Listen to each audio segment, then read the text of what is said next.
Assalamualaikum warahmatullahi wabarakatuh. Perkenalkan, nama saya Muhammad Aditya dengan NIM 221080200052. Pada kesempatan kali ini, saya akan menjelaskan materi mengenai pelatihan dan pengembangan sumber daya manusia pada suatu perusahaan yang temanya yaitu program training. Program training merupakan serangkaian kegiatan yang terencana dan dirancang oleh perusahaan tersebut untuk meningkatkan pengetahuan, keterampilan, sikap, dan kompetensi karyawan agar mereka mampu melaksanakan pekerjaannya sehari-hari secara efektif serta mendukung dalam pencapaian tujuan dari perusahaan tersebut. Tujuannya yaitu yang pertama meningkatkan pengetahuan. Karyawan diharapkan dapat menambah wawasan dan pemahaman tentang suatu bidang pada pekerjaannya. Yang kedua, mengembangkan keterampilan. Di sini karyawan diharapkan dapat melatih kemampuan teknis maupun non-teknis pada saat bekerja. Yang ketiga, meningkatkan kinerja. Karyawan diharapkan dapat membantu peserta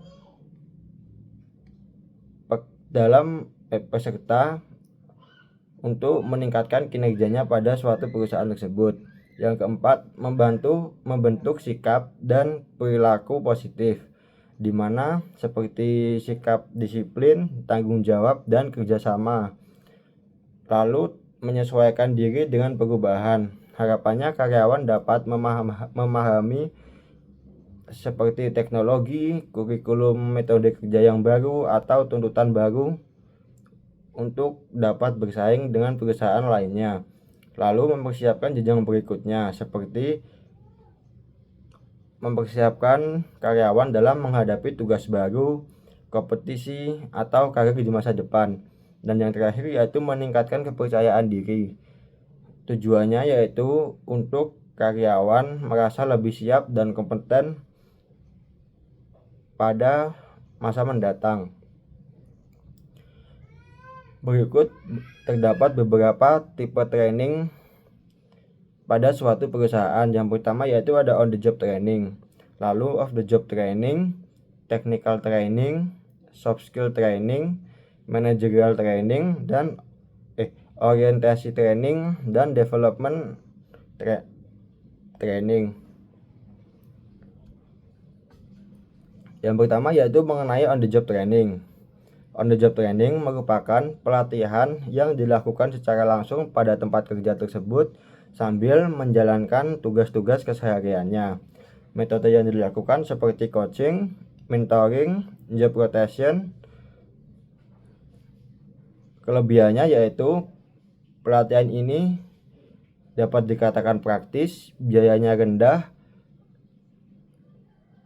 dan dapat langsung diaplikasikan. Kekurangannya yaitu terdapat resiko kesalahan pada saat bekerja dan gangguan produktivitas pada saat bekerja. Yang kedua yaitu ada off the job training. Off the job training merupakan pelatihan yang dilakukan di luar pekerjaan secara rutin, fokus pada pembelajaran. Metode yang dilakukan yaitu ada classroom training, workshop, seminar, role play, dan simulasi.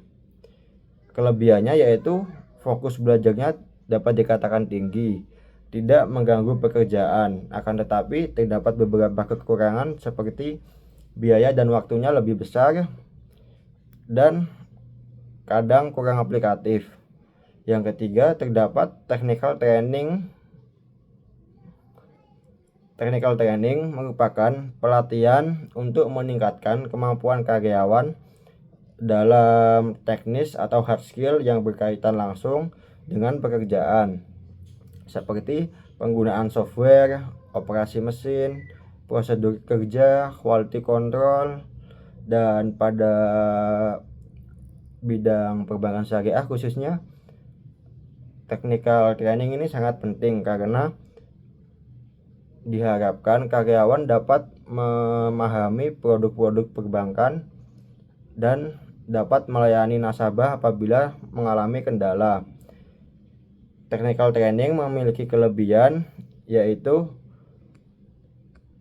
kompetensi teknis meningkat, kesalahan kerja berkurang dan produktivitas menjadi naik. Akan tetapi terdapat beberapa kekurangan, yaitu seperti fokusnya hanya pada keterampilan teknis dan kurang melatih soft skill. Lalu selanjutnya ada soft skill training, yaitu merupakan pelatihan yang dilakukan untuk meningkatkan kemampuan interpersonal dan perilaku kerja. Metodenya yaitu seperti komunikasi skill, leadership, teamwork atau kerjasama, membagi waktu atau time management, mengatur stres kerja atau stress management, dan meningkatkan kerjasama, kepemimpinan, dan etika kerja. Soft skill ini perlu dilakukan karena dapat meningkatkan kemampuan interpersonal dan perilaku kerja pada karyawan. Akan tetapi memiliki kekurangan, yaitu seperti hasil dari pelatihan ini sulit diukur secara objektif dan membutuhkan beberapa waktu untuk beradaptasi. Yang kelima yaitu ada managerial training atau pelatihan untuk manajerial. Pelatihan ini dilakukan untuk karyawan level atas seperti supervisor. Fokusnya pada kepemimpinan dan manajemen. Metode yang digunakan yaitu seperti decision making, strategic thinking, people management. Pelatihan ini memiliki kelebihan yaitu meningkatkan kemampuan manajerial dan kepemimpinan. Akan tetapi pelatihan ini memiliki kekurangan yaitu seperti biayanya tinggi, efek jangka pendeknya sulit untuk dilihat, seperti itu. Perlu beberapa waktu untuk melihat dari hasil pelatihan tersebut. Dan yang terakhir yaitu ada development training. Pelatihan ini yaitu dilakukan untuk persiapan karir jangka panjang dan pengembangan potensi karyawan. Metode yang dilakukan yaitu terdapat manajemen training, succession planning, mentoring keberlanjutan. Pelatihan ini memiliki kelebihan yaitu meningkatkan motivasi pada karyawan, meningkatkan retensi karyawan, dan kesiapan untuk berkarir. Akan tetapi terdapat beberapa kekurangan seperti biayanya tinggi dan butuh waktu lama untuk melihat hasil dari pelatihan ini. Sekian dari saya, terima kasih. Apabila ada kesalahan mohon maaf. Wassalamualaikum warahmatullahi wabarakatuh.